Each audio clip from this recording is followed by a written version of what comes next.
Jesus? Quem está alegre com Jesus, irmão? Se alegrar com Jesus, irmão. Aleluia! Louvado seja Deus. Enquanto muitos estão lá fora se alegrando com o mundo, nós estamos aqui se alegrando com Jesus. Amém? Estou feliz, irmão, pela oportunidade. Louvo a Deus, exalto o Senhor pela oportunidade que Ele está com os irmãos nesta noite. Ela está ministrando a sua palavra. Estou junto com a minha esposa, minha filha. Somos lá da congregação de Viradouro. O meu mais velho ficou lá porque toca lá com os jovens. Mas acredito que eu tenho uma próxima oportunidade. Amém? Quero assim convidar os irmãos a abrir a vossa Bíblia lá no livro de Mateus. Mateus capítulo de número 7, versículo de número 24, que vai falar sobre os dois construtores ou alicerce. Amém? Mateus capítulo 7, versículo 24. Amém? Glória a Jesus. Todos acharam? Amém? Diz assim: todo aquele, pois, que escuta estas minhas palavras e as pratica, assemelhá-lo-ei ao homem sábio que construiu a sua casa sobre a rocha. E desceu a chuva, e vieram as inundações, e sopraram os ventos, e golpearam contra aquela casa, mas ela não caiu, porque estava fundada sobre a rocha. Ela estava fundada sobre o quê? A rocha. Glória a Deus. E aquele que ouve essas minhas palavras e as não pratica, compará-lo-ei ao homem sensato que edificou a sua casa sobre a areia. Sobre o quê? Areia. E desceu a chuva, e vieram as inundações, e sopraram os ventos, e golpearam contra aquela casa, e ela caiu. E grande foi a sua queda.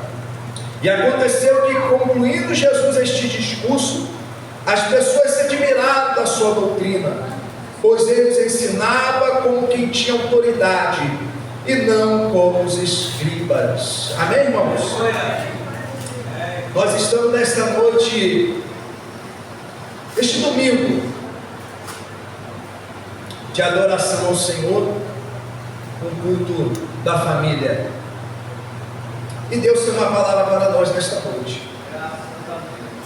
Quando olhamos para esse texto, Jesus está fazendo uma comparação, está mostrando para nós sobre a edificação da casa na rocha e na casa na areia. E eu quero que você entenda nesta noite. E eu quero comparar, olhando para dentro deste texto, com famílias nesta noite. Famílias que edificam sua casa na rocha e famílias que não edificam a sua casa na rocha. Aleluia. As famílias que edificam a sua casa na rocha, que se chama Cristo Jesus, o nosso Salvador, vai passar por problemas, adversidades, tribulações, luta, perseguições, mas ela vai permanecer firme, porque está firmada com o céu, com Cristo, a salvação. Mas aqueles que não edificam a sua casa na rocha, quando vem a luta, vem o vento, as adversidades, essa casa não suporta. Por quê? Porque ela foi edificada na areia, e quando vem as adversidades, as lutas, essa casa ela cai, ela desmorona. Por quê, irmão? Porque ela não está edificada sobre a rocha.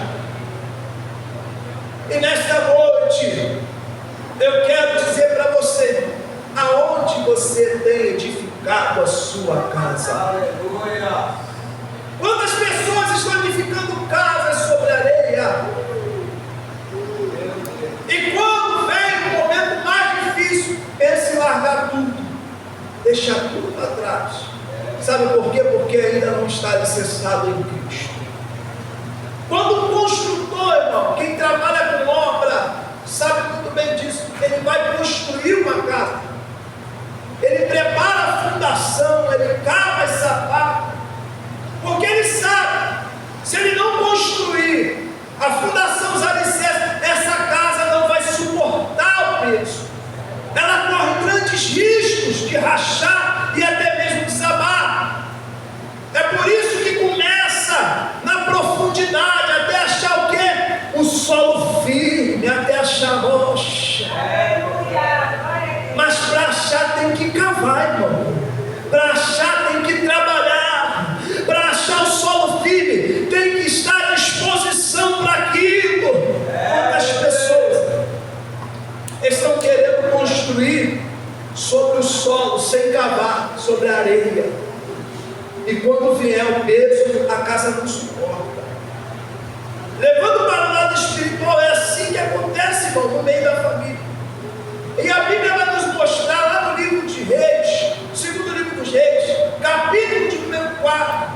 Quem não sabe essa história, essa mulher que perdeu seu marido, quem bateu na porta dela? Os credores, para cobrar a dívida do seu marido. Mas o marido desta mulher era um profeta, um servo de Deus, servia ao Senhor, era um homem temente a Deus que guardava a sua palavra. E essa mulher agora está desesperada, porque o credor, quando vem, ele vem para levar aquilo que ela mais amava, os seus filhos. E muitas das vezes isso acontece conosco.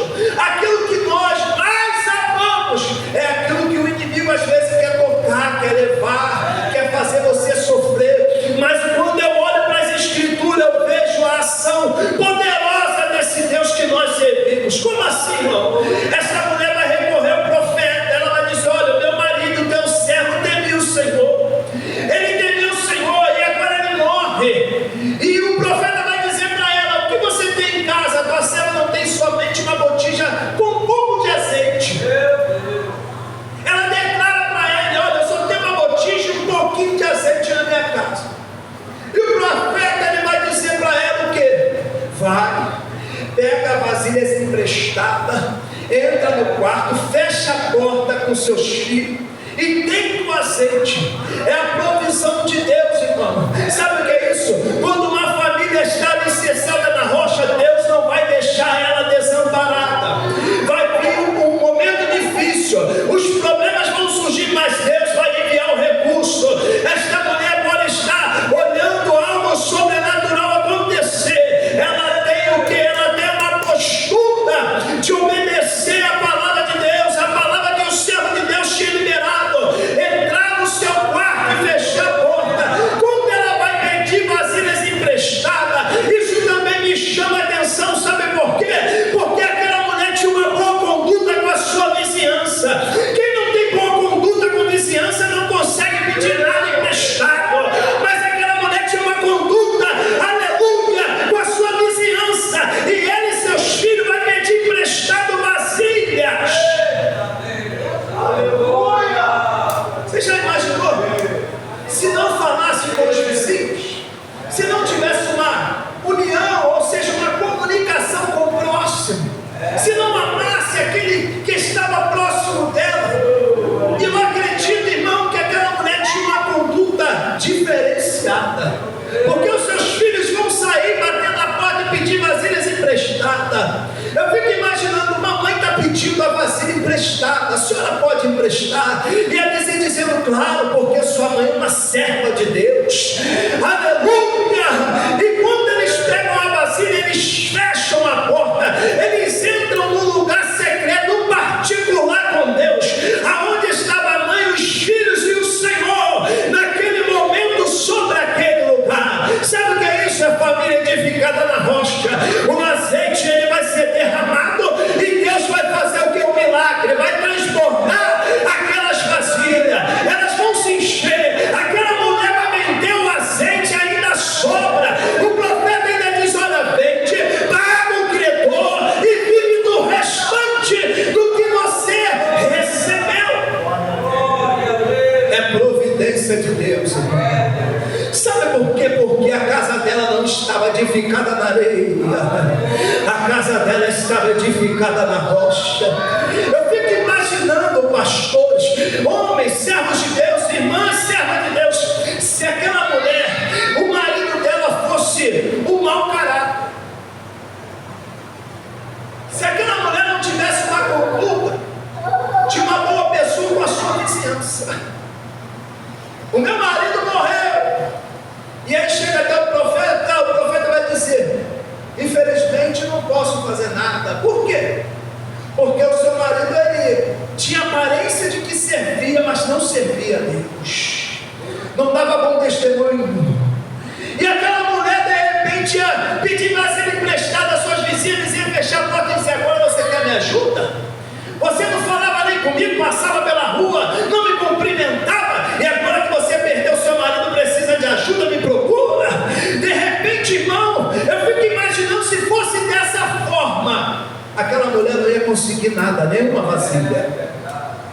Mas a Bíblia diz que aquela mulher era uma mulher que temia também a Deus, e o marido dela era um servo do Senhor. É isso que é bonito, irmão, quando você ouve alguém dizer: o meu marido servia ao Deus vivo, era temente a Deus. O que vai ser da minha vida? E o profeta, ele responde: pode entrar no quarto, fecha a porta e deita o azeite, porque o Senhor vai operar o sobrenatural.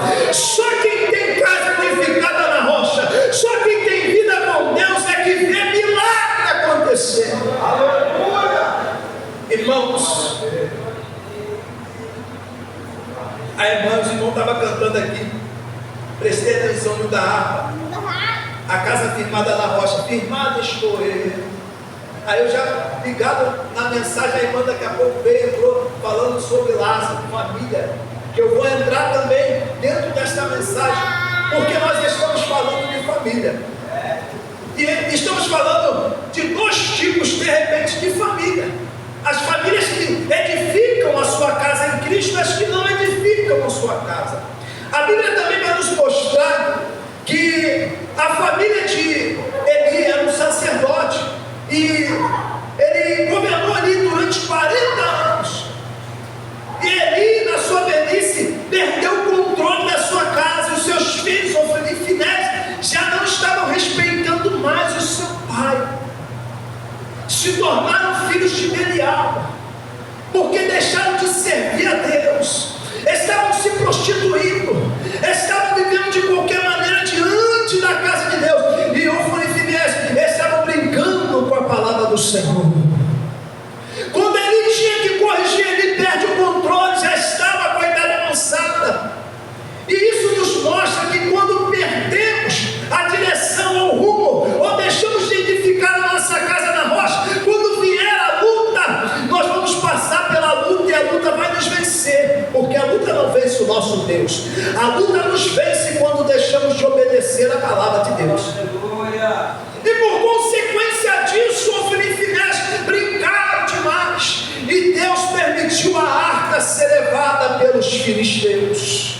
A sua casa, ela desmorona. Ele recebe a notícia, cai da cadeira, quebra o pescoço e morre. Ofni e Finéias vão morrer também. A sua mulher, ela vai gerar e perde ali a vida também. Ou seja, Deus permitiu, aleluia, viu o vento e soprar sobre aquela casa, porque deixaram de estar edificada sobre a rocha. Quantas pessoas, irmãos, estão assim?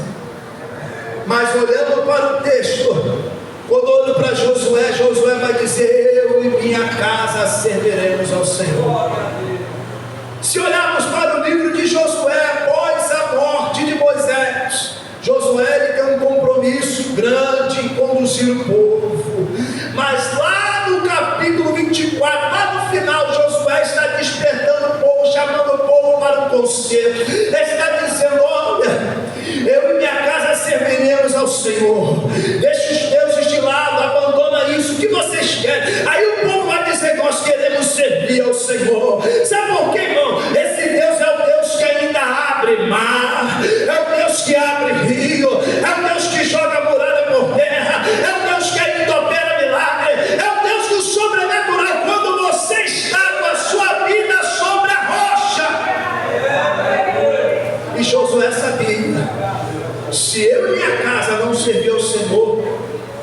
nós somos derrotados, mas eu e minha casa serviremos ao Senhor. Irmãos, quantas famílias, nos textos bíblicos nós vamos ver isso, começa bem e às vezes termina mal. Saul começou, o povo pede o que? Um rei, e Deus assim, vai lá. Saul se levanta, é levantado como rei, ele começa a obedecer, mas quando Saul deixa de obedecer, Deus vai tirar ele do reinado, e levanta também Davi como rei. Nós vamos olhar, irmão, dentro das escrituras, uma mulher chamada Jezabel. Quando Acabe-se ali, esta mulher era uma mulher prostituta, uma mulher que adorava deuses estranhos, ele deixa de reinar bem, passa a reinar mal. Sabe por quê? Porque fez aliança com quem não era para fazer. Quando você faz aliança errada, a tendência é viver uma vida errada. Quantas pessoas estão querendo edificar a sua casa na rocha, mas está procurando viver uma vida com aliança com pessoas que não têm vínculo na presença de Deus? Não vai dar certo, irmão. Mas se eu trouxer para a presença do Senhor, nós vamos caminhar junto. É mais fácil te tirar da presença do Senhor do que você trazer para a presença do Senhor. E Acabe foi reinando mal, e veio a destruição sobre a sua casa. Quando nós, irmãos, olhamos, eu fico maravilhado, porque edificação é algo que precisamos fazer todos os dias na nossa vida diante da presença do Senhor. E quando a irmã falou de Lázaro, eu lembro desta mensagem. Por quê? Porque Lázaro, Marta e Maria, eles eram o que de Jesus? O que eles eram de Jesus? Quem é amigo não é colega. Amigo, às vezes mais chegado do que irmão. E Jesus era amigo de Marta, Maria e Lázaro. E você ter Jesus como seu amigo, você não fica desamparado. Na hora da adversidade, quem é que vai aparecer na aldeia? Leva 4 dias, é Jesus. Lázaro já estava morto, cheirava mal, mas Jesus estava na aldeia. Sabe por quê? Porque Marta, Maria e Lázaro tinham casa edificada sobre rocha. Quem tem casa edificada sobre a rocha, no momento mais difícil, Jesus vai estar lá. Na hora da dor, Jesus vai estar lá. Na hora do luto, Jesus vai estar lá. Na hora da ressurreição, Jesus também vai estar lá. E Marta e Maria, porque quando você fala de morte, mexe um pouco com a estrutura humana, né? Porque aqui ninguém é de ferro, nós somos de carne, e nós temos sentimentos. E Marta e Maria estão com a fé abalada, tão abalada que as duas vão falar a mesma coisa. Senhor, se o Senhor estivesse aqui, o meu irmão não teria morrido. Primeiro veio uma falar, depois a outra, mas você já tinha combinado. Se o Senhor estivesse aqui, o meu irmão não teria morrido. Só que tudo é o tempo de Deus. E quem tem vida com Jesus, vê milagre de Jesus. Quem tem vida com Jesus, vê ressurreição de Jesus. Quem tem vida com Jesus não é desamparado. Por quê? Porque Jesus é amigo. Jesus é amigo, irmãos. E quando Jesus chega, havia o que dentro da aldeia? Havia luto, havia dor, havia pranto, havia sofrimento. Jesus está dizendo: olha, se crer, verás a glória de Deus. Ainda que esteja morto, viverá, porque ele é a ressurreição. Mas aquelas mulheres estavam abaladas. Alguém vai pensar até dizer: Maria vai chorar de novo no sepulcro. Maria estudou, aleluia, e correu para chorar aos pés de Jesus. Quando ela derrama lágrima nos pés de Jesus, Jesus fica o que? Agitado. A lágrima do crente move o coração de Deus. E Maria está chorando aos pés de Jesus, não foi aos pés de Lázaro,